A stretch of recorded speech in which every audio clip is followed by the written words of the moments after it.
Olá a todas e todos, eu sou Roberto Santana, estamos aqui para mais um encontro do nosso grupo de estudos para pensar o Brasil na leitura da obra O Povo Brasileiro de Darcy Ribeiro. Esse é o nosso último encontro, né, onde a gente vai discutir a conclusão do livro, que se chama O Destino Nacional, que também é, né, a conclusão do documentário, o último episódio do documentário, capítulo 10. Né?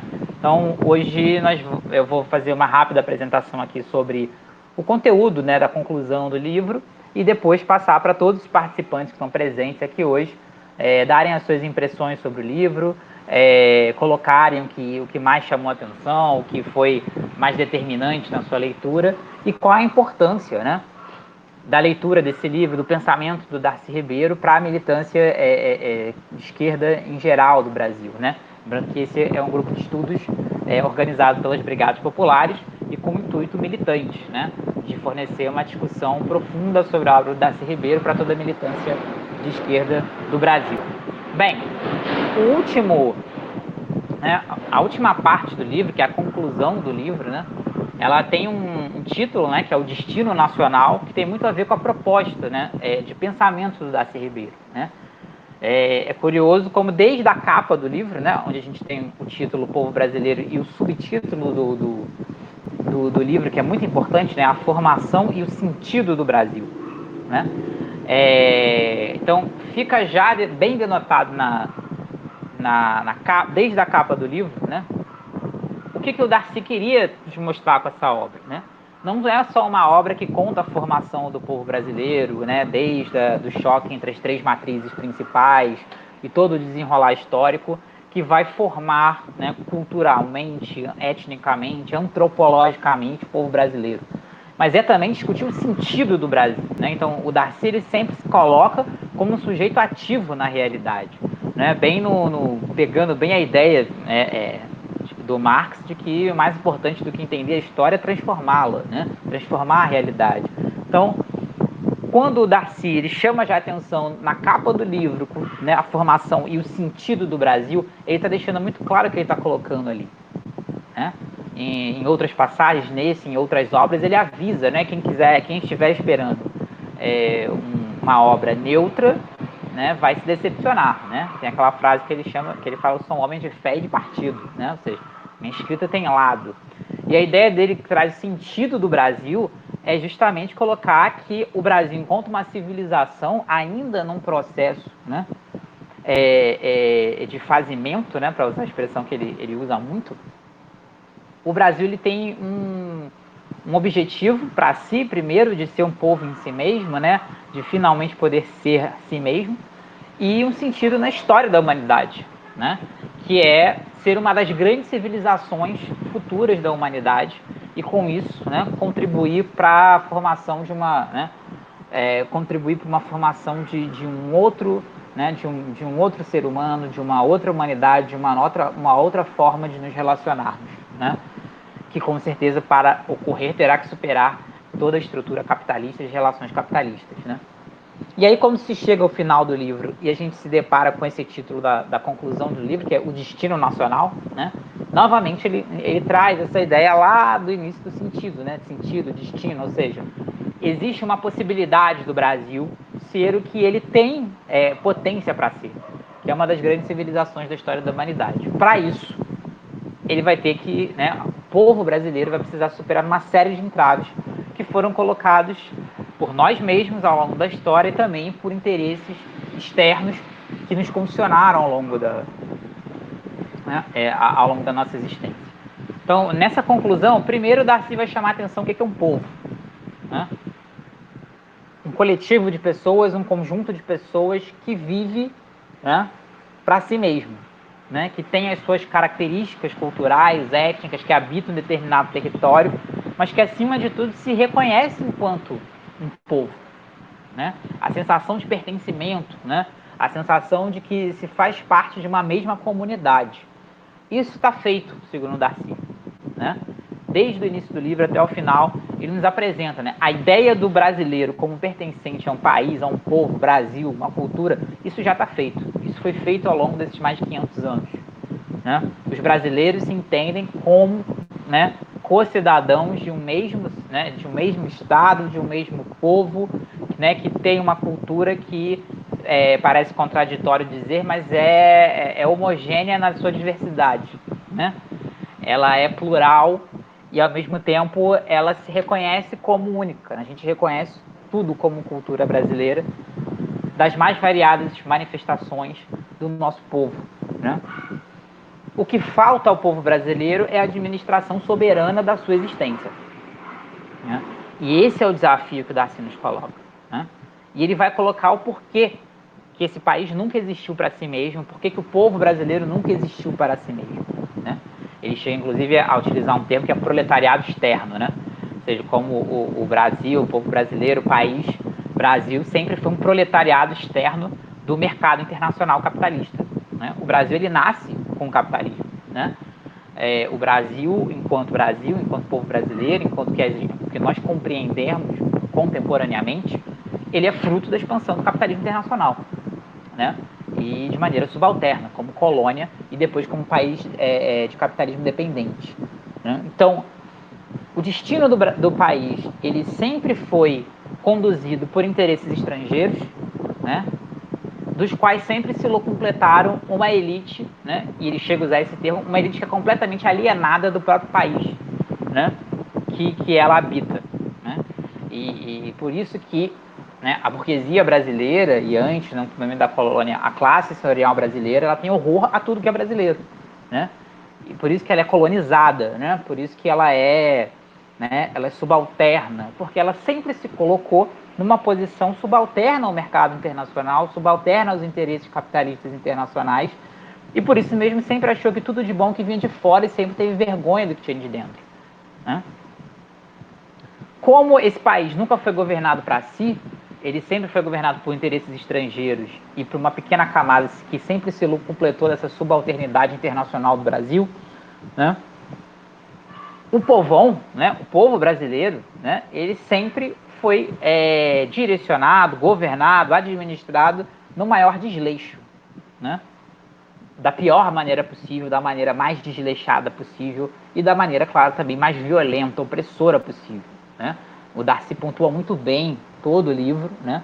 Ele desmonta qualquer tipo de fantasia de que a Constituição do povo brasileiro foi uma coisa, né, harmônica, maravilhosa e tal. Não, ele demonstra como, né, naquela célebre, né, célebre frase que ele faz, né, como uma uma metáfora que ele faz do Brasil como um moinho de gastar gente, né? Ou seja, um moinho que triturou milhões e milhões, né, de negros, de indígenas, de mestiços, de mulatos, enfim, ao longo de toda a sua história e continua triturando até hoje. E do qual essa pequena camada, né, reitora, essa pequena camada que governa o país de modo subalterno ao capitalismo internacional, sempre se completou disso e sempre foi agente ativo, né, desse processo de gastar gente ao longo de toda a nossa história, né? Então, o Darcy ele coloca os dois pilares fundamentais para se entender a formação do povo brasileiro e compreender o país que a gente tem, né? Que é o colonialismo e a escravidão. Essas são os dois pilares fundamentais para entender o Brasil. De um lado, o colonialismo. O Brasil, como a gente entende, ele foi criado como um espaço subalterno, né, do mercado internacional capitalista. E assim permanece até hoje. Do outro, a forma como se estruturou essa sociedade internamente, a partir dessa posição que ela tem, né, no sistema mundo internacional capitalista, foi a mais cruel, bárbara, né, possível, que foi a escravidão, a desumanização de seres humanos, né, e que deu numa sociedade que tem como a sua principal característica a desigualdade, né? Ele diz e aponta isso na conclusão, todo o livro, né? Como a sociedade brasileira ela é muito marcada de um lado por uma opulência, né? Uma opulência gigantesca, né? Principalmente daqueles que podem usufruir dessa opulência, e do lado uma penúria, né? A mais atroz possível, fruto de uma sociedade violentamente desigual, construída historicamente, né? Então, colonialismo e escravidão são os dois pontos que explicam o povo brasileiro, né? E aí, dentro da formação desse povo, ele trabalha com a ideia, né, aí já trazendo um pouco mais para o lado de antropólogo dele, né, a formação dessa identidade de brasileiro vem primeiro de um processo de transfiguração étnica, né, que ele fala, ou seja, etnias que deixaram de ser o que elas eram originalmente, porque num processo brutal elas foram impedidas de serem si mesmas e foram destruídas, né, etnicamente, culturalmente, né. Ele chega a falar que o Brasil ele desindianiza os índios, desafricaniza, né, os africanos e de alguma forma ela também deseuropeiza os europeus, né. Ninguém conseguiu permanecer a mesma coisa que originalmente era quando em contato no Brasil. Sequer, né, inclusive a gente viu isso no último encontro, principalmente quando estudamos o Brasil sulino, né, sequer os imigrantes, né, aquela leva de imigrantes europeus e japoneses e tal, da virada do século XIX para o XX, sequer eles conseguiram se manter a mesma coisa, né, foram sendo absorvidos pela essa brasilidade, né. Mas ele chama a atenção que a identidade brasileira ela surge da ninguémdade, né? Esse cara que era ninguém, esse cara que era fruto do entrechoque, que nasce do entrechoque entre as matrizes civilizacionais originais, né, que comporam o povo brasileiro, né, indígenas, africanos, europeus, mas que não vão se reconhecer mais como índios, nem como africanos e não vão ser reconhecidos como europeus pelos europeus, né? Eles precisavam criar uma identidade para si, essa identidade brasileira surge justamente dessa ninguémdade, eles eram ninguém. Para deixar de ser ninguém e vir a ser alguém, cria essa identidade de brasileiro, né? E aí dentro dessa ideia, né, de criação de uma nova identidade, no pensamento do Darcy se cria um povo novo, né? Que ele chama a atenção, inclusive comparando com outros povos das Américas, né, que também estão nesse processo de entrechoque entre civilizações que vai dar, principalmente na América Latina. Ele faz algumas comparações, né, quando ele olha, por exemplo, o México, ele olha a Bolívia, Peru, né, ele diz que aqueles povos são diferentes, eles são povos, ele chama de povos testemunhos, né, ou seja, eram altas civilizações indígenas que vão ser derrotadas, né, na invasão europeia, porém muito da sua cultura e da sua forma de relação fica viva, né? E o drama dessas civilizações é justamente esse, que fica viva essa parte, mas ao mesmo tempo as relações sociais capitalistas vão sendo impostas de cima para baixo e isso responde à realidade desses, né, desses povos, dessas nações. São povos testemunhos, são diferentes, né? Ele também vai diferir daquele que ele chama de povos transplantados, né? Que ele diz que é só uma cópia mal feita de alguma coisa que já existia na Europa, né? Ele vai chamar, por exemplo, Estados Unidos, né, Canadá, são países que nada mais são, ele fala, filhos bastardos da Europa, né? Ou para ser, né, mais científico, né, ele vai cunhar um termo de civilização neobritânica, né? Ou seja, são desdobramentos de uma civilização britânica que vão ganhando alguns contornos próprios, mas que efetivamente, né, no seu âmago, são desdobramentos de algo que já existia, né? Estados Unidos, Canadá, Austrália, Nova Zelândia, né? O que tinha lá do apartheid na África do Sul, né? Daquele mundo dos brancos sul-africanos, etc.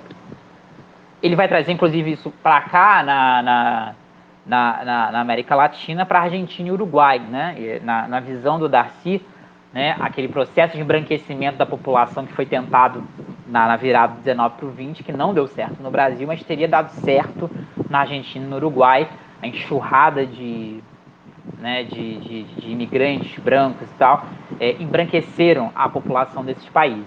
Já havia, inclusive, algumas críticas a essa posição do Darcy, de que não, né? De que, na verdade, isso seria justamente o discurso da classe dominante racista desses países e que, na verdade, etnicamente, esses países também seriam diversos, também existiria, claro que houve sim uma enxurrada de entrada de imigrantes brancos e que aumentou o percentual da população branca nesses países, mas que existe uma quantidade imensa de argentinos que são frutos, né, do encontro do europeu com o indígena, e no caso uruguai, inclusive, existe uma comunidade afro-uruguaia numerosa. Claro, não da proporção que é o Brasil. O Brasil, nesse caso, é um caso muito ímpar, né, na América do Sul, mas existe uma comunidade afro-uruguaia poderosa. Mas, de qualquer forma, no pensamento da Darcy, ele faz essa diferenciação. E ele chama para o povo novo. O que é o povo novo? O povo novo é aquilo que não é mais só uma continuidade de uma antiga matriz, mas também não é um povo testemunha, ou seja, não eram os indígenas que aqui estavam, entraram em choque com o capitalismo, mas mantiveram, isso não se manteve na maior parte, é a constituição de uma nova humanidade. Né? Ele vê isso também em outros países da América Latina, Colômbia, Venezuela, etc. Mas o Brasil seria o exemplo por excelência desse povo novo. É uma nova humanidade que está, né, em processo de fazimento, num processo, né, ainda num processo histórico de formação, né, e por isso mesmo um processo histórico, antropológico, cultural muito mais difícil, porém muito mais rico, né, com muito mais possibilidades. E é justamente, e aí me parece, em algum momento, ele faz um paralelo com alguns conceitos, né, do Marx, né, quando Marx falava de classe em si, classe para si, né, ou seja, aquela classe que se reconhece em si e depois para si, ou seja, que se organiza politicamente em prol dos seus objetivos, né, para um bom leitor marxista percebeu ali, né, tem umas entrelinhas nessa conclusão, quase que o Darcy faz uma, ele chega a usar a palavra povo em si, né, não me lembro se ele chega a usar a expressão povo para si, mas é mais ou menos isso que ele quer dizer, né? Ou seja, o povo brasileiro ele já se compreende em si, ele se compreende como uma unidade, com toda a sua diversidade sempre, mas ele se compreende como uma unidade, ele se compreende como um povo só, né? Falta a gente conseguir ser um povo para si, né? Ou seja, que o país realmente seja para os brasileiros, porque ele nunca foi, né? Ele nunca foi, ele sempre foi um proletariado externo do capitalismo internacional que poucos aqui se completam. Ele nunca foi um povo, né, para si, né? Então, ao longo da nossa história, nós conseguimos formar um Estado-nação. Dentro desse Estado-nação, né, ele que ele chama de macroetnia nacional, né? Ou seja, uma macroetnia nacional que se desenvolve numa identidade étnico-nacional, né? Quando ele nos diz isso, o que ele está dizendo? Ele não está dizendo que não existe pluralidade, muito pelo contrário, né? Ele atesta a todo momento que uma das marcas do povo brasileiro é a sua pluralidade, é a sua diversidade, e que isso é maravilhoso, né? As teses racistas que vieram do século XIX dizem que o problema do Brasil é justamente isso, porque tinha muito índio e muito negro, né? O que ele quer dizer é que essa diversidade, né, étnica, racial, de cores, né, de formas de falar, de sotaques, etc., ela não se desdobra num estranhamento entre né, entre esses diversos componentes, né? Então, formada, né, essa identidade nacional brasileira e a compreensão do brasileiro como um povo, né, em si, não existem movimentos separatistas por causa, né, de dialetos, identificação étnica, né, diferente como a gente vê em outros países. Outros países, inclusive menores, e que, para o nosso olhar de brasileiro, parecem países muito mais homogêneos do que o nosso, né? Quando a gente olha, por exemplo, a Espanha, é bem difícil entender ali, né? Por que Catalunha quer separar da Espanha? Mas todo mundo não fala tudo igual, tal, não. Mas tem um dialeto ali do catalão. Aí você vai ver a Catalunha do tamanho do estado do Rio de Janeiro, né? Desse tamanhozinho. Mas eles querem ser independentes. Ué, né? Para nós é um pouco difícil entender essas coisas. Né? Agora mesmo está tendo lá o problema na Ucrânia, mas aí tem aqueles 2 lugares na Ucrânia que a maioria é russo. Falei, mas o que os russos estão fazendo na Ucrânia? Aí você tem que puxar a história da Ucrânia, enfim. É muita coisa, né? É muito coisinha. E aí, o que o Darcy chama a atenção é que isso não se verifica no Brasil. Né? Essa diversidade e pluralidade que existe no Brasil não se desdobra num estranhamento. Né? Muito pelo contrário. Né? Parece que essa diversidade é justamente nisso que o brasileiro se identifica. E é isso que dá a ideia de nação e de povo, né? Porque a nação, acima de tudo, né? Inclusive no último episódio da série, um dos intelectuais que dá o depoimento lá fala isso, né? A nação, antes de tudo, para além do Estado, para além das fronteiras, etc. e tal, para além de tudo, a nação é uma comunidade, né? Só existe nação a partir do momento que todo mundo se entende que faz parte de alguma coisa. Né? Me parece que, por exemplo, os catalães não acham que fazem parte da Espanha, né? Eles não se sentem parte disso. Né? Os russos lá do leste da Ucrânia não se sentem parte da Ucrânia. Né?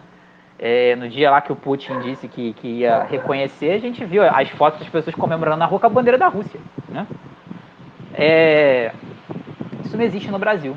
né? Isso já existiu. Se a gente for procurar a história do Brasil, principalmente no século XIX, onde estava gestando a formação da identidade brasileira ainda, nós tivemos revoltas separatistas, ideias de separar o Brasil, né? Partes do Brasil do país, né? O Darcy, no documentário, inclusive, o Darcy chega a chamar a atenção, né? Onde a gente chegou mais perto disso foi na revolta dos cabanos, né? A cabanagem, na Amazônia, século XIX, uma revolta do período regencial, chegou a tomar, inclusive, Belém e Manaus, as duas principais cidades do norte, e ali como antropólogo, Darcy coloca, né? Ali poderia, se aquilo tivesse dado certo, aqueles caboclos da Amazônia poderiam se etnicamente identificar como uma outra coisa, nem como brasileiros, nem como indígenas, mas como uma outra coisa. Mas não aconteceu, né? O poder central do Brasil Império chacinou as pessoas, foi uma das maiores barbaridades da história, né? Mais de 100 mil mortos na revolta da cabanagem, e manteve-se, né, aquela parte da Amazônia atada ao Brasil. Esse processo sociológico histórico continuou e hoje a gente não se vê mais dessa forma, né? A Yasmin estava brincando aqui no bate-papo, falando que os sulinos querendo ser um país, né? Porque teve um tempo atrás, principalmente nessa ascensão aí da extrema-direita, surgiu, né? O Sul é meu país, né? Mas soa tão caricato isso, né? Que justamente por ser troça, você vê que a coisa não é séria. Bem, e aí o Darcy vai falar, tá, mas quais são os problemas do Brasil então? Porque tem divisões grandes no Brasil. Se não é uma divisão, né, de identidade étnica, né, de grupos que reivindicam, né, não serem brasileiros, né, o que divide o Brasil? Ele fala, o que divide o Brasil é a estratificação de classes, né? É essa sociedade extremamente desigual, com todas as outras, todos os outros fenômenos sociais que perpassam elas, né, raciais, de gênero e por aí vai. Mas é essa desigualdade gritante que é fruto, né, de uma sociedade que foi construída em cima da escravidão, né, em cima da desumanização dos trabalhadores, dos mais pobres, de um país que nunca foi construído para si, mas para alimentar um mercado internacional, né? O ponto nevrálgico da sociedade brasileira, que divide os brasileiros, é a estratificação de classes, né? É essa divisão de classes atroz, bárbara, que existe no Brasil, essa desigualdade tremenda que coloca, como eu já disse, de um lado a opulência mais luxuosa e do outro a penúria mais, né, mais bárbara que existe. Né? E aí ele vai colocar, né, que nós somos um povo, até o momento, impedido de sermos nós mesmos. Né? Essa frase é muito forte. Né? E aí no final do livro, e também no final da série, o Darcy ele começa a pontuar umas coisas muito fortes, e aí aparece o homem de partido que ele era, né? E para nós militantes isso é maravilhoso, não é aquele intelectual de escrivaninha, né, de gabinete, né? Ou como diria o Garcia Neira, intelectual de cafeteria, né? Quando ele começa a marcar, assim, ó, a primeira coisa, nós somos um povo impedido de sermos nós mesmos. Né? Tudo aquilo que há de mais brasileiro, de manifestações mais pujantes da nossa gente, é uma vergonha para a nossa classe dominante. Tenta esconder, né? Quando não é possível esconder, aí eles gourmetizam, né? Para usar um termo que está bem em moda, eles gourmetizam, né? Isso parece desde o bloco de carnaval lá em Salvador com corda para separar o povo, né, dos VIPs, né? O camarote aqui na Marquês de Sapucaí, ou seja, não tinha como, né, esconder o carnaval. Nosso carnaval, que é totalmente africano, não tem nada a ver com o carnaval da Igreja Católica, não tinha como esconder. O que você faz? Aí você cria, né, espaços de gourmetização, que é para a nossa classe dominante também poder participar dos momentos de festa popular, mas sem se misturar, né? Enfim. E aí nós somos um povo impedido de sermos nós mesmos. E aí que chega a segunda frase que o Darcy vai marcando, né? A segunda, né? Que é, nós não nos apegamos ao passado, né? Nós estamos abertos ao novo. Nós estamos abertos ao futuro. Né? Então, ninguém aqui, né, do povo brasileiro, as lutas que a gente tem, os desafios que a gente tem, fica se apegando a coisas do passado. Né? Novamente, quando a gente vê confrontos como esses, né, da Rússia com a Ucrânia, aquele monte de nacionalidade que existe na Espanha, etc., é um apego ao passado, né? Que é muito aquele mito também da pureza original, que é uma coisa muito, inclusive, conservadora, fascista, né? Yasmin tá balançando a cabeça aí, porque é benjaminiana, sabe disso. é muito essa coisa que no passado nós tínhamos uma pureza do nosso povo, que em algum momento dessa história se perdeu e agora nós vamos resgatar ela. Isso é muito fascista, né? Isso é muito de extrema direita.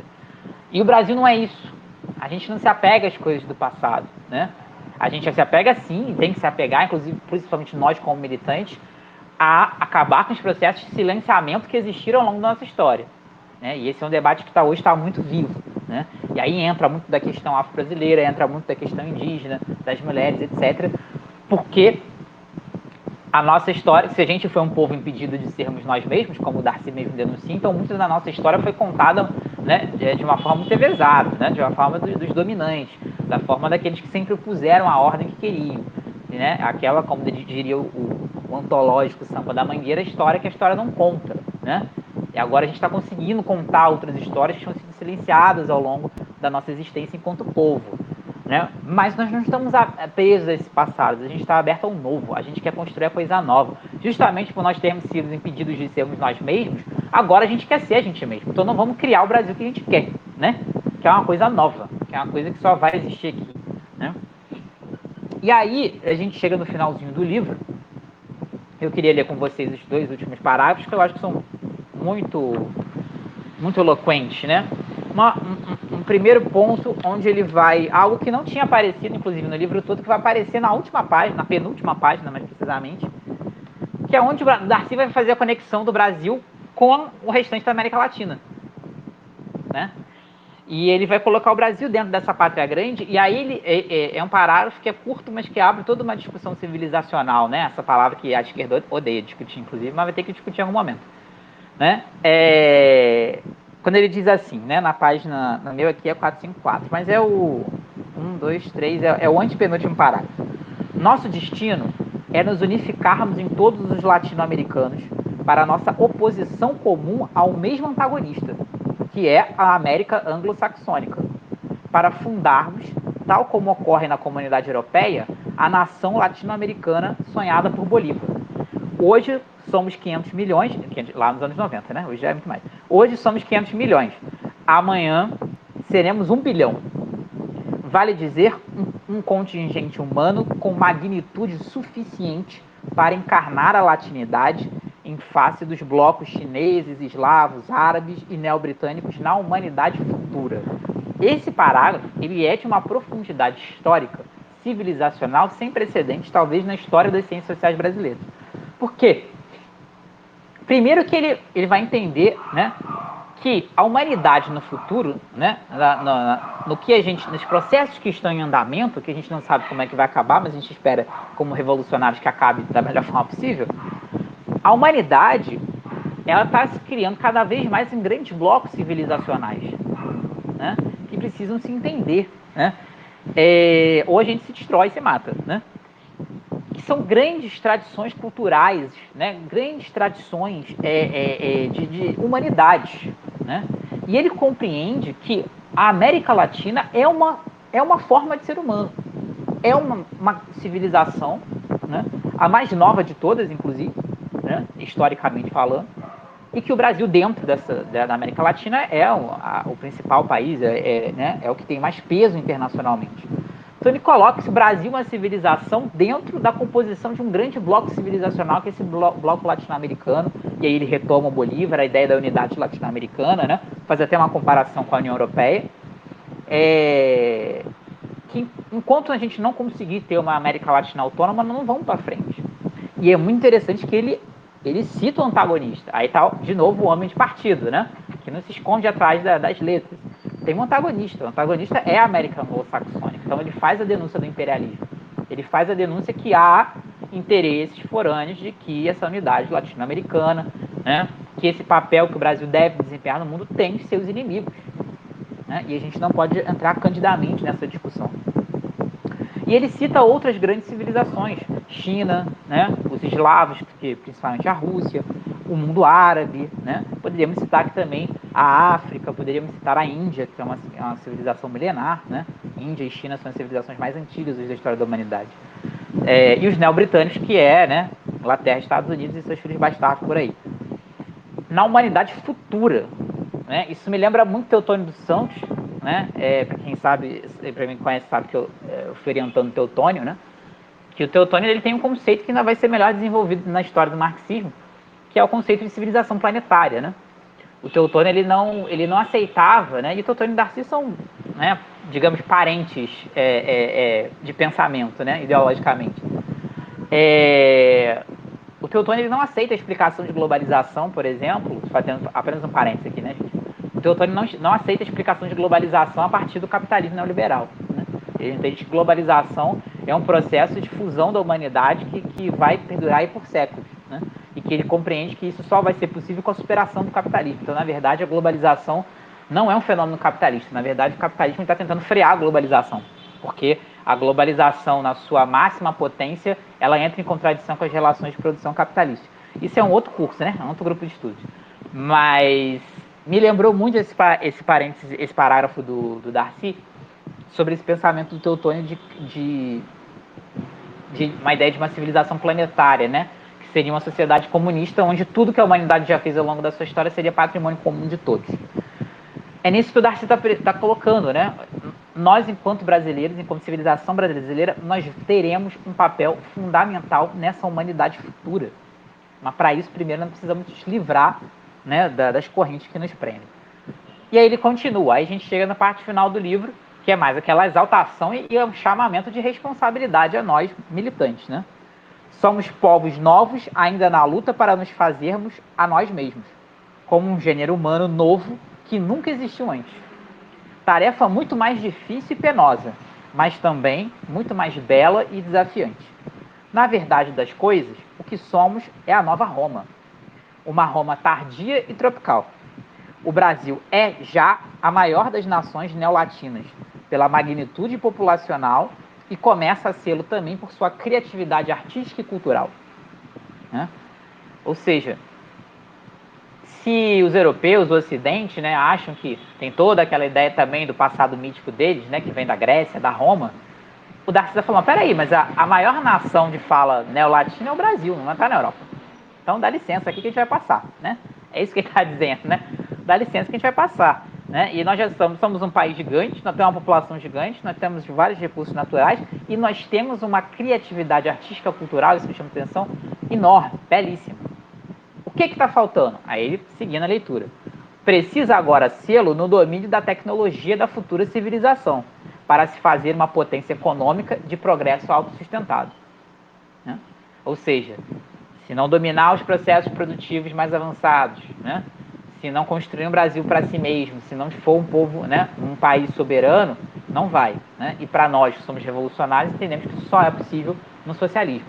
O capitalismo independente não se transformará num capitalismo autônomo na periferia. Continuando.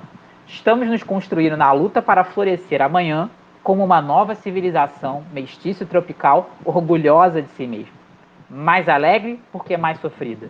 Melhor porque incorpora em si mais humanidade.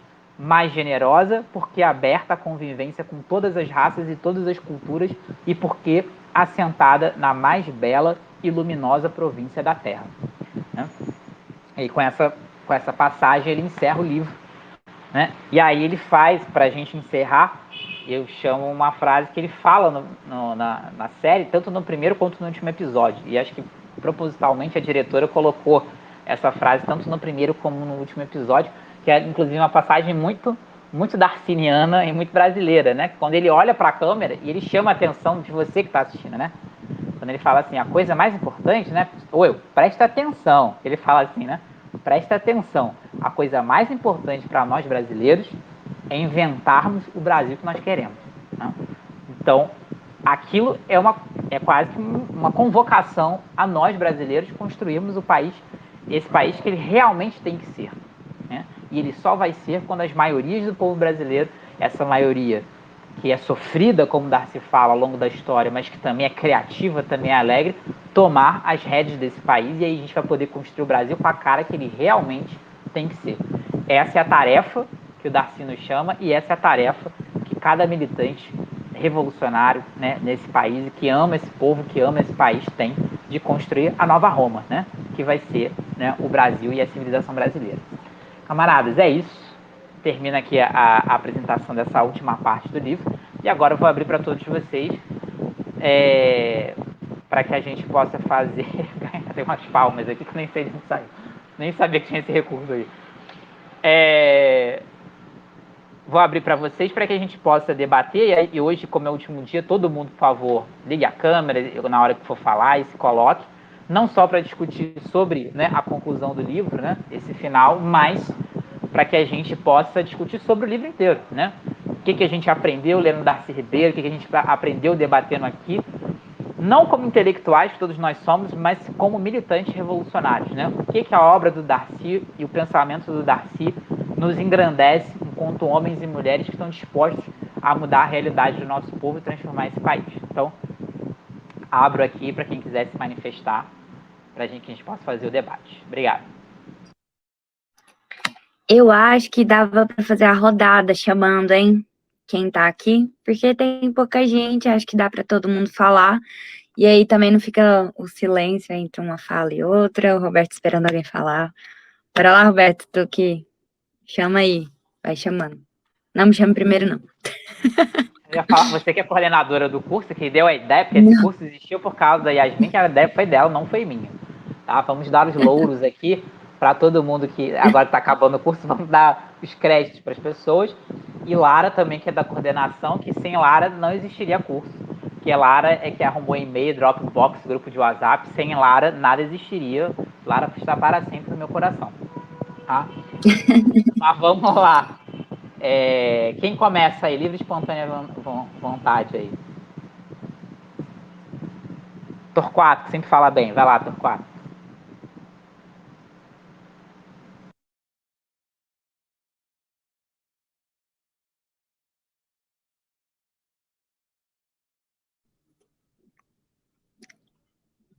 Cadê? Não tô ouvindo, Torquato. A gente não tá nem te ouvindo, nem te vendo. Eu tô vendo Torquato, mas não tô ouvindo. Jogando tarefa para os outros. Ai, tá bom. Yasmin, vai lá, Yasmin. Você que é coordenadora do curso, por favor. Tá, depois eu vou chamando um por um, tá bom? Tá, isso. Aí você começa e já fica com a tarefa de chamar os outros. Tá bom. Bom, quando entrei nas brigadas, né, uma questão que eu ficava pensando é sobre um dos nossos princípios, que é o nacionalismo revolucionário. E dentro das conversas com a militância, né, a gente se deparou muitas vezes sobre essa questão, né, porque é algo muito recorrente durante as nossas militâncias, desse orgulho de ser brasileiro e dessa necessidade também de enaltecer nosso povo, né? Que se a gente, enquanto povo, né, a gente vê a necessidade cotidianamente disso. E aí, estudar sobre isso foi algo, né, uma preocupação em relação a compreender também o Brasil, né? Por isso pensar o Brasil, né? Existe uma questão na história crítica, né, do nosso país, que é como a gente compreende a Revolução Brasileira, né? Compreender o nosso passado, né, mas não tentando buscar um retorno, como foi dito pelo camarada Roberto, né? Inspirado com certeza na teoria da história de Benjamin, mas tentando pensar uma revolução como algo novo, né, como um rompimento, como uma transformação. E na tradição crítica, né, principalmente da sociologia, a gente consegue perceber vários teóricos, né, que se deparam com a questão do Brasil e meio que fica numa noção de revolução que não rompe, que trabalha a questão da nação, mas não consegue avançar, consegue trazer algumas características, né? Algumas questões, eu acho que o Darcy, inclusive, cita o Sérgio Buarque, né? Então, o patrimonialismo, o Gilberto Freire com a questão do patriarcado, várias, e aí, né, influências de vários povos, né, e o que eu percebi lendo Darcy, né, esse medo dele tratar do passado, mas ao mesmo tempo que ele está tratando do passado, tentando pensar o novo, né? E sem medo de pensar o novo. Eu acho que, inclusive, ele é um dos autores mais julgados, né? Que ele avança. Eu acho que eu percebo, né? Diferente de alguns autores da nossa crítica, né? Intelectuais críticos do Brasil, eu percebo essa diferença nele, né? E aí, em contraposição, né? Eu estava mediando uma mesa hoje de manhã e acabei lendo um artigo sobre o Álvaro Vieira Pinto e aí o debate sobre o texto dele que se chama A Consciência e a Realidade Nacional, né? E um medo, e aí no debate, né, acabou aparecendo esse contato de quase não falar o Álvaro Vieira Pinto, quase não falar do passado, né? E aí me lembrou muito esse texto, né, que a gente leu em relação a como que Darcy trata do passado, né? Isso para mim vai ser o diferencial.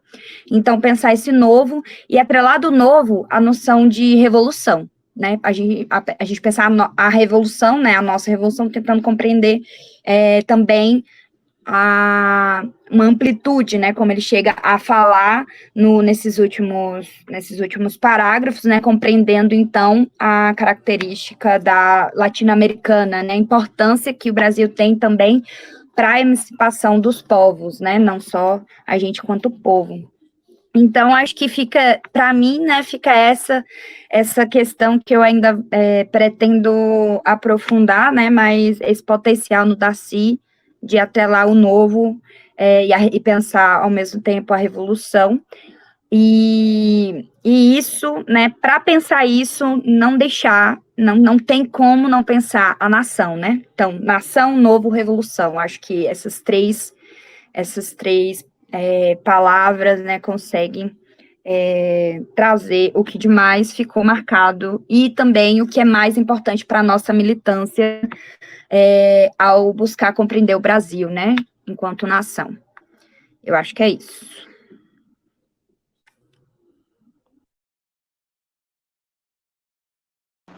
Gabriel, eu pedi para falar.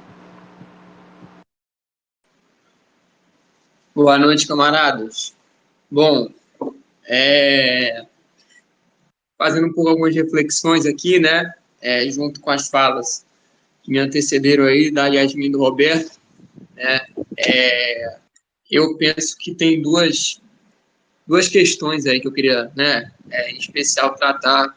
Uma é mais relacionada a esse último capítulo, né, que me chamou muita atenção, achei uma provocação que o Darcy faz muito boa, e uma outra mais geral sobre o nosso curso e o que a gente, né, precisa pensar enquanto militantes dessa experiência, que também ele trata nesse capítulo, mas que é mais geral, né? A questão mais específica que eu queria ressaltar, né, e a gente mencionou, foi a provocação que o Darcy faz ao Sérgio Buarque, de Holanda, né? Que na obra clássica do Sérgio Buarque, ele atribui, né, a um comportamento cultural herdado, né, lusitano nosso, né, uma parte importante do nosso atraso, como se a gente fosse, nós brasileiros, né, fôssemos um povo desleixado, pouco rigoroso, enfim, ele bota todos os adjetivos dele, né, tentando pegar aqui. Sérgio Buarque seriam características nossas, a sobranceria hispânica, o desleixo e a plasticidade lusitanas, bem como o espírito aventureiro e o apreço à lealdade uns e outros, e ainda seu gosto pelo ócio, mais pelo ócio do que pelo negócio.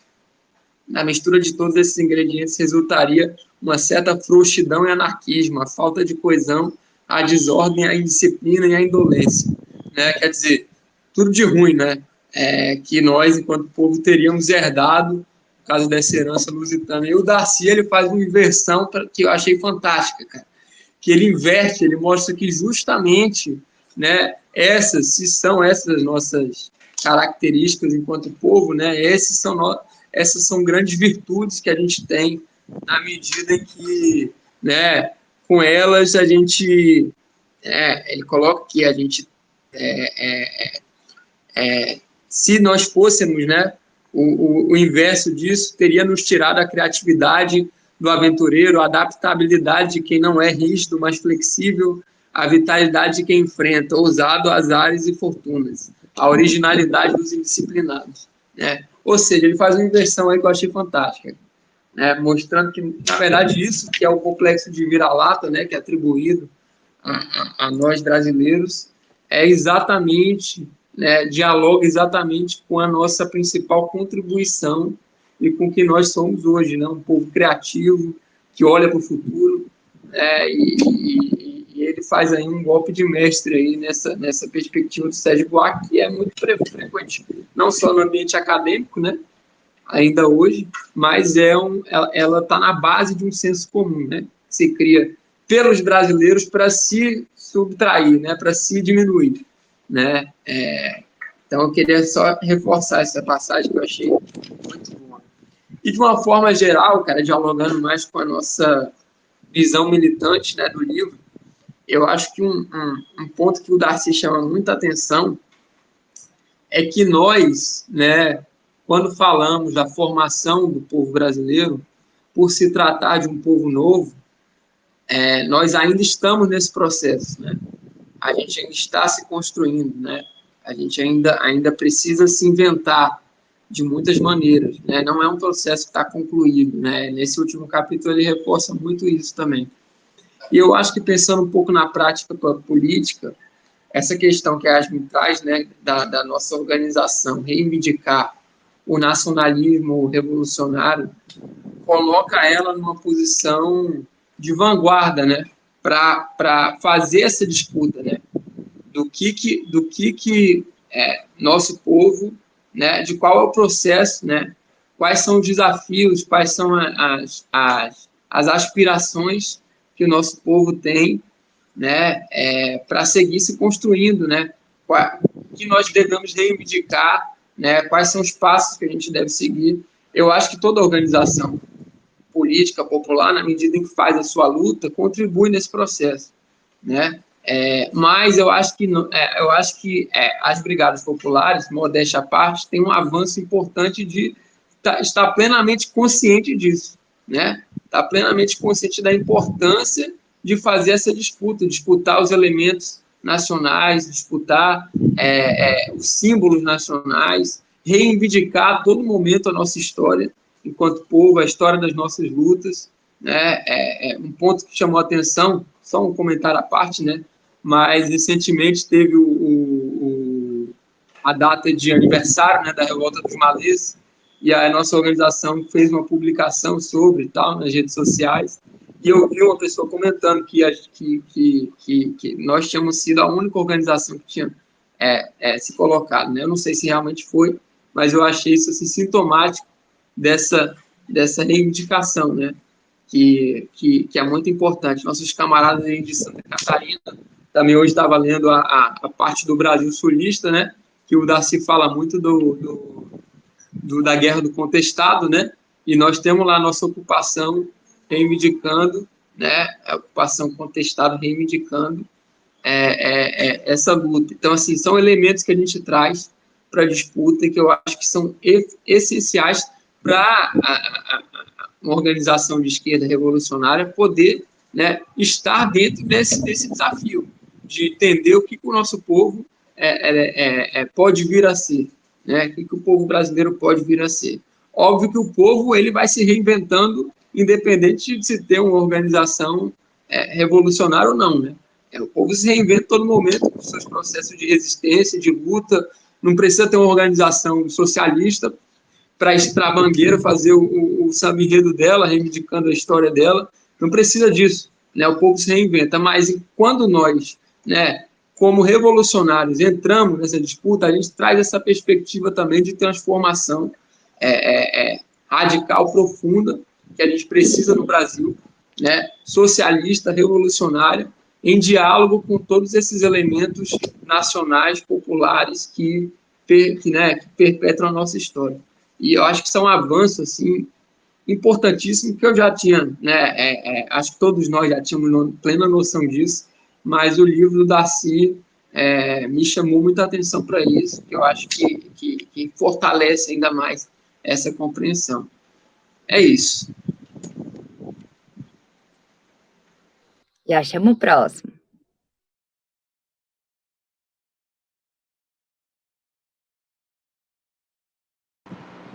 Não te ouço, Luiz.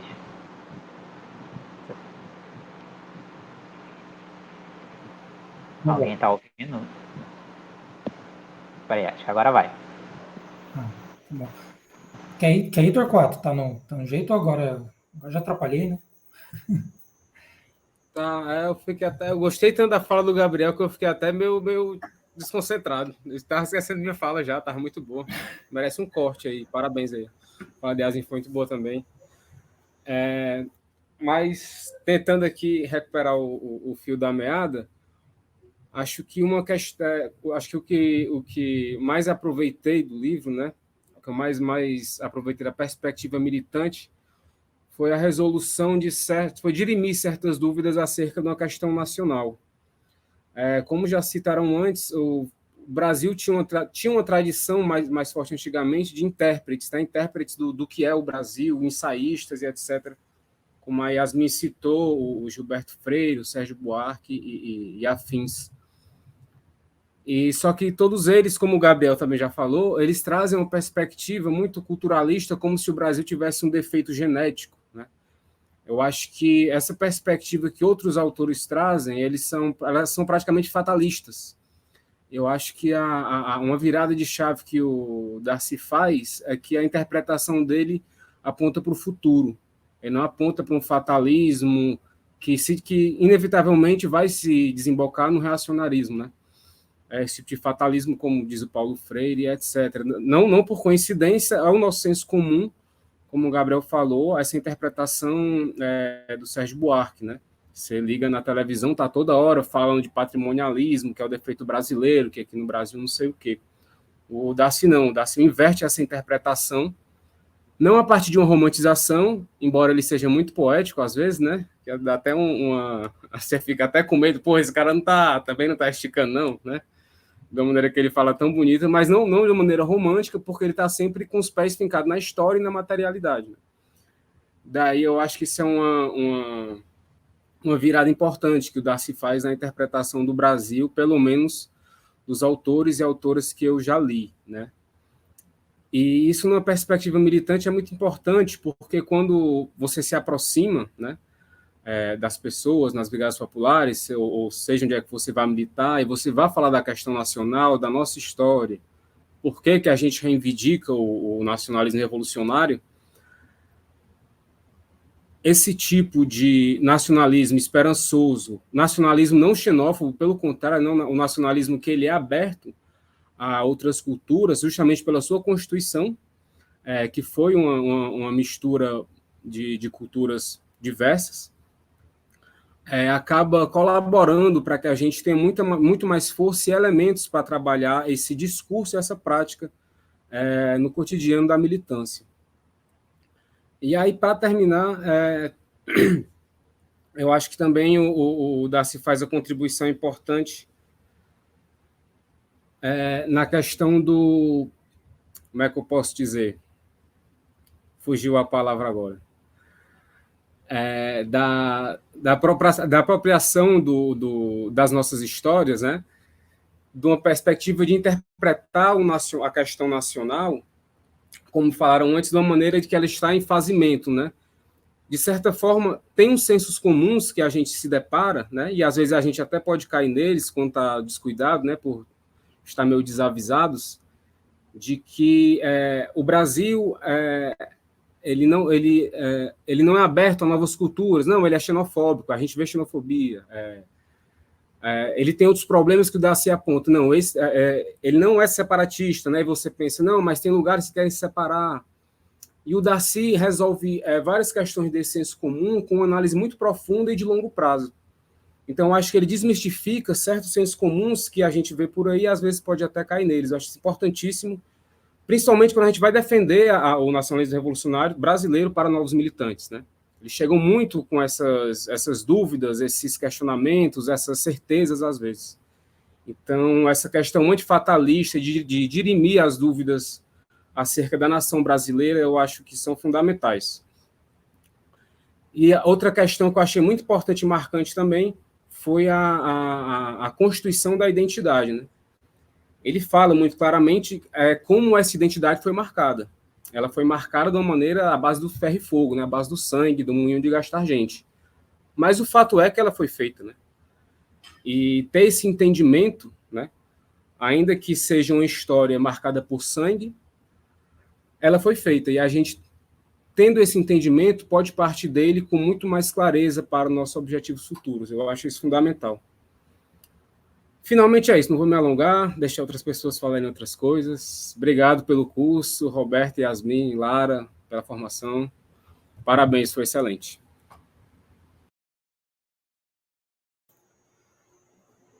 Beleza. Pessoal, estão me ouvindo agora? Joia. Estamos sim. Obrigado aí, camaradas. Acho que eu tenho uma fala um pouco diferente da maioria, se não todos aqui do grupo. Assim. Eu sou um militante de formação tardia, para usar o termo, e em processo de fazimento, né, para usar o termo do Darcy.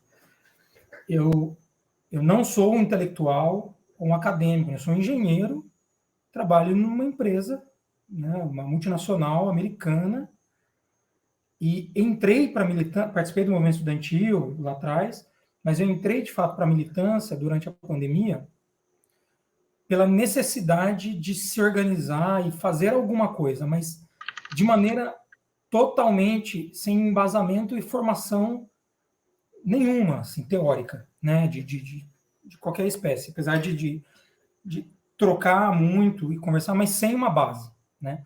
Então, a minha militância inicialmente, quando eu entrei para as Brigadas Populares, foi por afinidade com colegas que eu acompanhava, e que me indicaram para as brigadas aqui de Campinas, que eu não conhecia, e a partir daí eu comecei a participar das atuações junto à comunidade, né, a ocupação Nelson Mandela.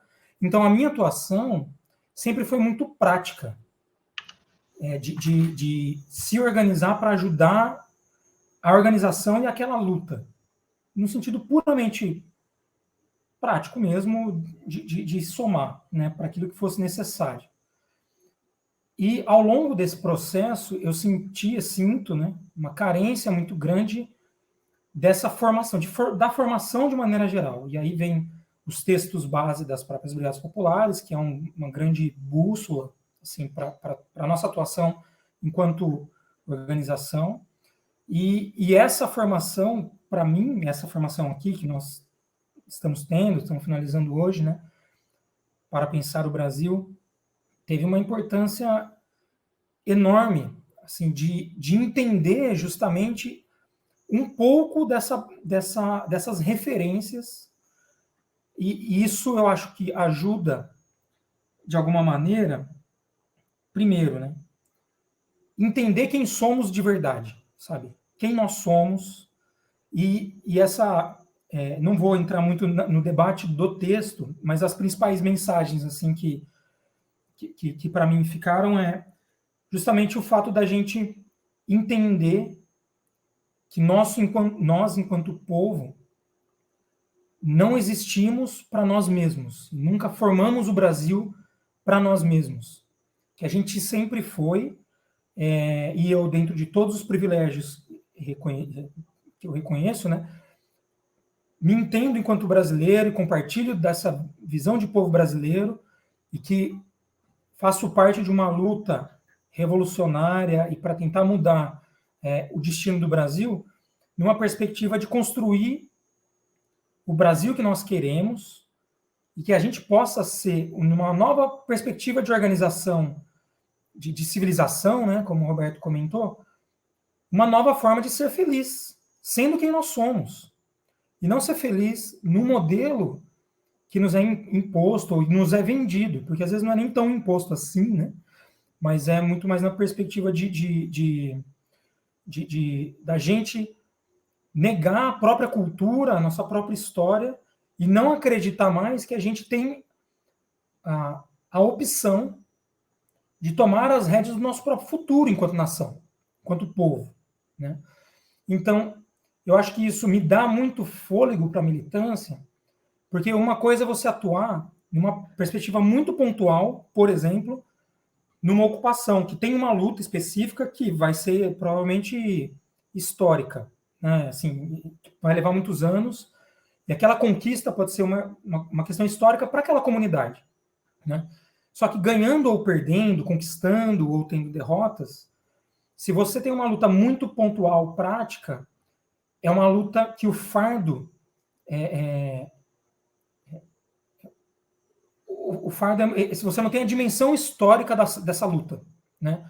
O fardo que você tem daquela comunidade. E quando você entende um pouco toda essa construção histórica, você passa a ter como um fio condutor, né, como raiz, como fundação da sua militância, que constrói a sua atuação como militante, um trabalho muito maior e uma responsabilidade muito maior, porque a responsabilidade nos ombros de toda essa história, enquanto povo brasileiro, né? Então, eu acho que isso dá duas coisas. Eu acho que uma força, no sentido de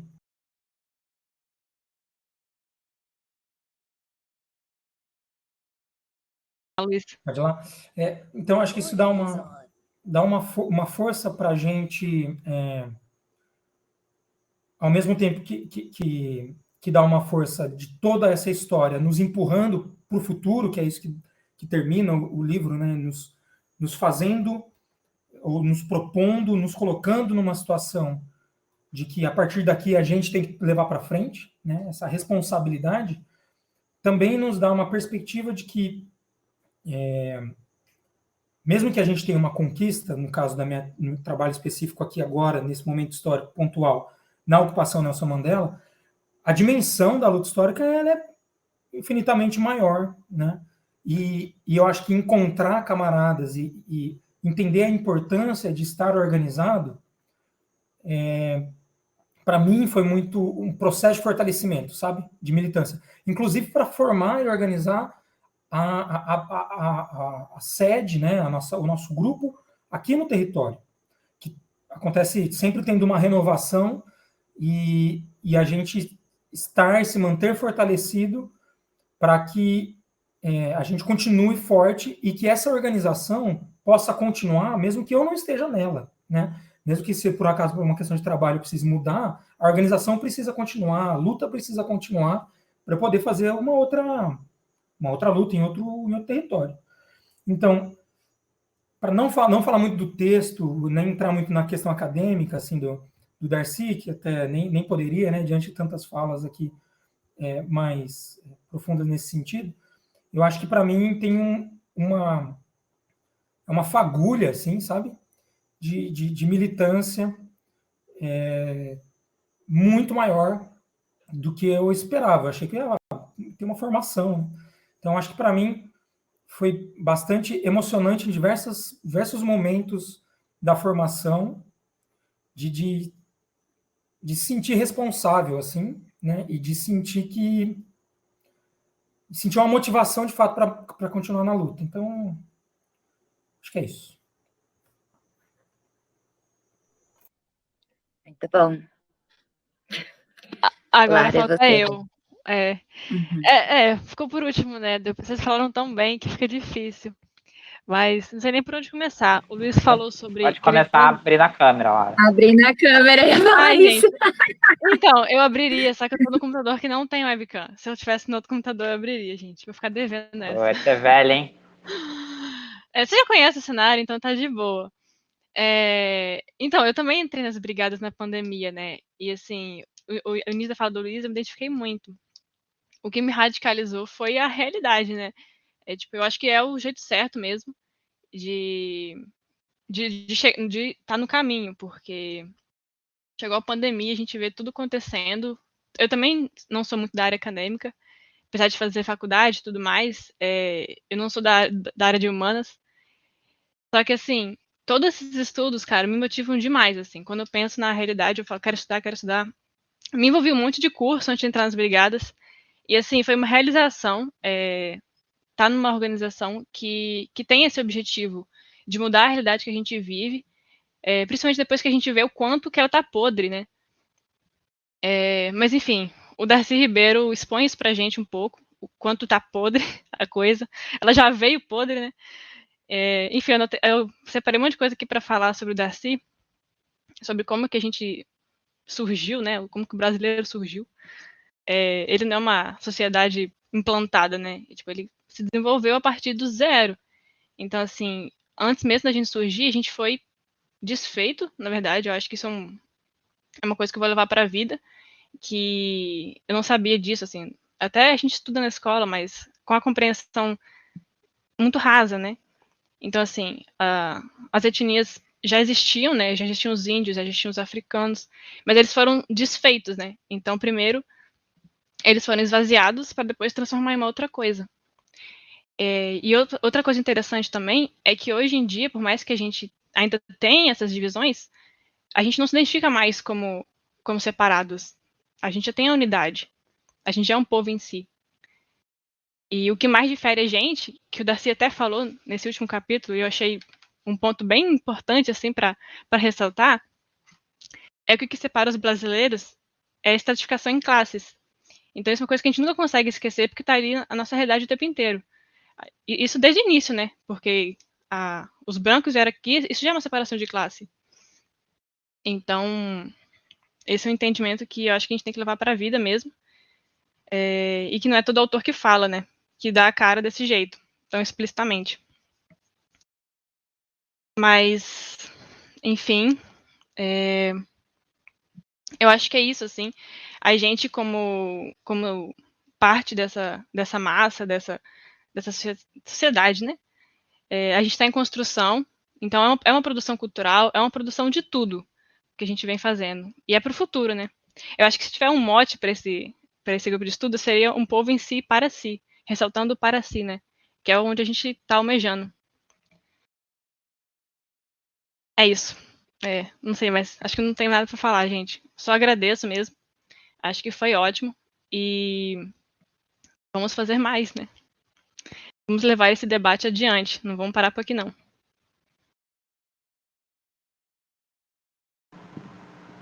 Boa, Lara. Então, eu acho que a fala, eu gosto muito de ouvir sempre a militância, e para mim, que já estou nas brigadas há 10 anos, eu cheguei na fase da militância que eu gosto mais de ouvir do que falar. Assim. E principalmente gente nova, né? Eu não conhecia a Lara, eu não conhecia o Luiz, né? Conheci aqui no curso, e para mim é sempre um prazer a gente poder trocar ideias, né? Eu sempre fui envolvido muito com formação política, mas a formação política para mim tem que ser assim, sabe? Eu não gosto desse negócio de, eu gravo uma aula aqui, vocês assistem aí. Poderia ser assim, mas eu não acho que isso é positivo, né? Eu acho positivo como todo mundo lê, todo mundo debate, a gente troca ideias, né? Cada momento um fica responsável por guiar guiar o debate, coordenar o encontro. Que é isso que a gente vai aprendendo, né? Não é só ler, né? Ler, cada um pode ler em casa sozinho, né? Mas é justamente o encontro e a gente compartilhar as ideias, né? Pensar e nunca apartada da nossa prática militante, né? Isso aqui não é um curso acadêmico, né? Nunca apartada da nossa realidade enquanto militante. É isso que dá exato, a parte ativa que importa no final das contas, que a Lara colocou, exato. Então, assim, eu não leio Darcy porque eu quero estender todos os conceitos antropológicos dele. Até posso isso em outro momento da minha vida, para minha vida acadêmica, etc. Mas o Darcy sempre foi, de todos os intelectuais, ele é meu intelectual favorito, né? É o que mais me dá tesão de ler. E esse livro, O Povo Brasileiro, para mim foi o divisor de águas, assim, que definiu a minha vida, né? Sempre tem aqueles autores, aqueles textos que você marca, né, a tua vida, que você olha, eu passei a ver o mundo de uma forma diferente a partir dessa leitura, ou me engajei na militância muito a partir dessa visão. E o Darcy, para mim, sempre foi esse farol, porque é justamente, né, o Torquato brincou, a forma poética dele escrever, que eu acho que que me seduz, assim, porque é muito chato o texto acadêmico, né? E eu acho que falta um pouco de poesia, e é chato porque tem essa lógica positivista, produtivista do capitalismo, né? Textos acadêmicos em outras sociedades serão escritos de outras formas, e não perderão a rigidez acadêmica, assim, né? o rigor que a ciência exige, mas não o formalismo que o capital nos impõe.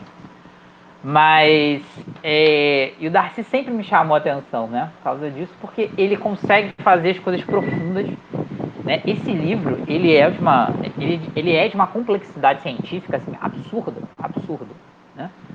Mas apresentado dessa forma, né, como que o povo brasileiro tem que ser apresentado, né? Com plasticidade, com beleza, né? E isso em nenhum momento perde o rigor científico que tem que ter, né? Ou seja, ele mostra que é possível fazer ciência de outra forma. É isso que ele está fazendo, né? Sem perder o rigor científico, mas é possível escrever e pensar de outra forma. Claro que é muito mais fácil para ele, que era um intelectual reconhecido, quando escreveu esse livro, né? Não vai você escrever isso na tese de doutorado, você vai ficar reprovado, vai jogar 4 anos na sua vida fora. mas para nós militantes é muito importante essa leitura, né? E aí o Gabriel trouxe um ponto importante, né? Da nossa organização, Brigadas Populares. Eu sei que quem está vendo gravado no YouTube não necessariamente é militante brigadista, pode ser militante de outra organização ou sequer ser militante, né? Apenas ser um cidadão que quer aprender mais. Mas para nossa organização, Brigadas Populares, né? A questão do nacionalismo, ela não pode estar apartada da crítica ao capital, né? E isso é uma coisa que, para mim, hoje, inclusive, é ponto que para mim, é ponto de partida. Eu não começo a discutir ou debater esquerda, revolução, qualquer coisa, com gente que não entendeu ainda o que é a questão nacional, o que é imperialismo, o que é anti-imperialismo. Nem começa o debate, sabe? Porque já é muita preguiça não querer estudar, né? A gente tem muita produção, como o Darcy tem vários outros que entenderam no Brasil, outros intelectuais maravilhosos de esquerda que têm que ser lidos e aprofundados, sair dessa coisa, sabe, conceito de formação, vamos estudar base, superestrutura e bababá, o que é centralismo democrático. Tudo isso é importante, tem que estudar, tem que debater, é importante, mas tem que ir além disso. Isso já não é suficiente, sabe? E tem que entender o Brasil. Minha modesta opinião, acho que a melhor janela de intelectuais que esse país teve foi justamente a janela do Darcy, né? Que nada mais é do que os intelectuais que foram criados pela escola e pela Universidade Varguista. Foi isso, né? Tem gente que não gosta, tal, não sei o quê, mas a verdade foi essa, né? O Brasil do Getúlio Vargas, profundamente nacionalista, com todas as contradições que existiam naquele processo histórico, foi que criou todos esses intelectuais aí, né? Pode ver que todos eles começaram a produzir a partir da década de 40, 50, pensaram o Brasil, né? E foi efetivamente onde a gente chegou mais próximo de ter uma revolução nesse país, que foi no início dos anos 60, né? O governo Goulart, a liderança do Brizola, etc., né? E um processo que foi, por isso mesmo, por tudo que ele poderia desencadear, foi violentamente derrotado no golpe de 64, né? E Paikman, né? Figuras como Jango, figuras como Brizola, que não eram comunistas, né? Declarados. Por mais que o projeto que o Brizola apresentava em 64 ele não falava isso, mas só era possível com o socialismo, né? E daí que vem esse componente fundamental do pensamento brigadista, que é o nacionalismo revolucionário, que é o anti-imperialismo, que é entender que o capitalismo ele é, entre várias outras coisas, também um projeto de dominação internacional de determinados povos contra outros povos. Historicamente, o capitalismo ele se coloca dessa forma, né? Da mesma forma como a questão racial é fundamental para entender o capitalismo, né? O capitalismo ele não existiu em toda a sua história sem a questão racial, sem diminuir determinados grupos étnicos e sem apresentar um determinado grupo étnico, que são os brancos da Europa Ocidental, supostamente com uma superioridade racial, né? E que depois cruza o Atlântico nos Estados Unidos. Né? Essas questões não são, elas não são secundárias, elas fazem parte do próprio capitalismo e, portanto, tem que fazer parte da proposta de superação ao capitalismo.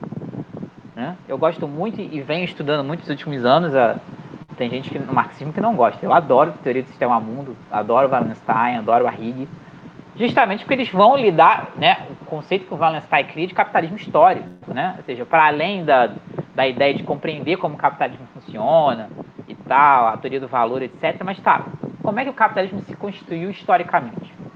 Né? Uma história do capitalismo. Né? E aí vai aparecer o colonialismo, a escravidão, o racismo, né? A dependência, é entender o capitalismo como um sistema mundial. E dentro desse sistema mundial existem países centrais e periféricos, existem hierarquizações étnicas ao longo da sua história. Enfim, isso dá um outro grupo de estudos. Mas acho é fundamental que a gente consiga pensar nessa dimensão histórica, senão teoria por teoria fica no abstrato. Se a gente não puxa essa teoria, né, para a materialidade. E o Darcy é um dos que faz isso.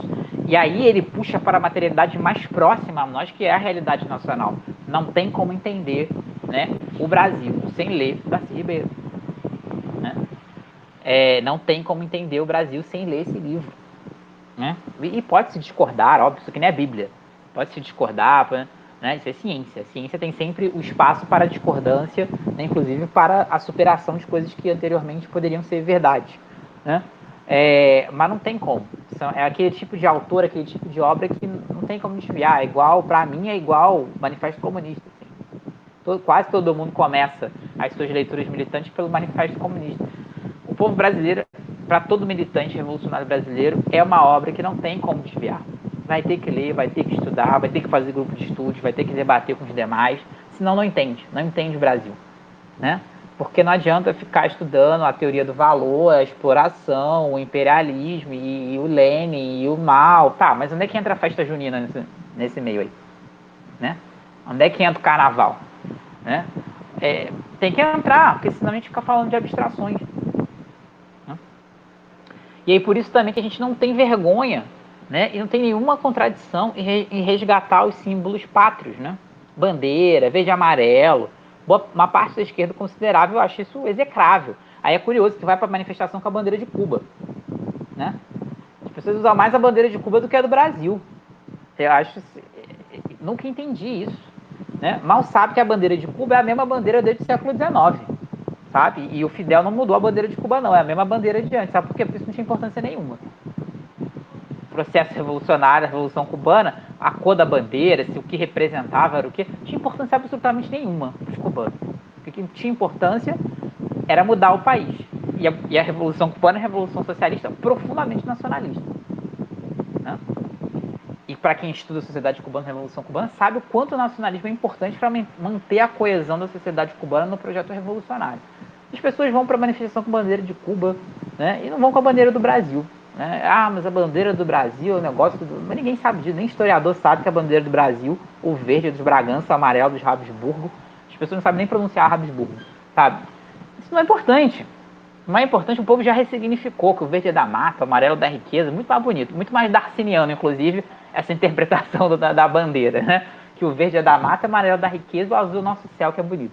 O povo que fez isso, isso é cultura popular e não precisa mudar a bandeira para isso, né? O povo já mudou o significado dela. Se você muda o significado de alguma coisa, já foi.